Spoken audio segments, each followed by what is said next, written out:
কি বলে একটু আগে মনোযোগ দিয়ে শুনুন। আমার কাছ থেকে 50 টাকা নিয়ে আমাকে 20 টাকা টিকিট দেওয়া হয়েছে, আমাকে 30 টাকা ফেরত দেওয়া হয়নি। ইচ্ছাকৃতভাবে সে 30 টাকা মাইরে দিচ্ছে, এই লোক ছিল। এটা এটা কেমনে হিসাব মেলাবো এটা আমরা দেখবো, এটা আপনার দেখার বিষয় না।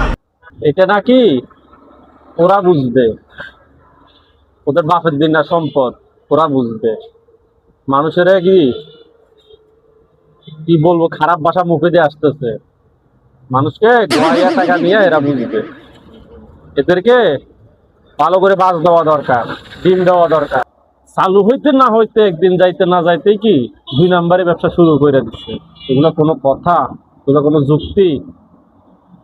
একটা স্মৃতি জাদুঘর চালু করছে, মানুষ ঘুরতে যাবে, ওইখানে টিকিট 2 প্রকার করছে, একটা বাচ্চাদের জন্য, একটা বড়দের জন্য। এখন বড়দেরকে বাচ্চা বলে চালাই দিতেছে, টিকিট প্রতি 30 টাকা দাম না। এরা কারা করতেছে? এদেরকে আইনের আওতায় আনা হোক। এটার পিছনে যে থাকুক না কেন, তাকে আইনের আওতায় আনা হোক।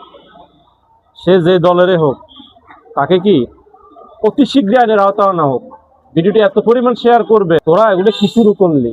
তোদের কারণে আজকে দেশ ধ্বংস হয়ে যেতেছে। তোকে সরকার কি বেতন দিতেছে না? এখানে 2 নাম্বারই করবি কেন? যে হোক না কেন, তাকে আইনের আওতায় আনা হোক অতি শীঘ্রই। ভিডিওটি বেশি করে শেয়ার করবেন।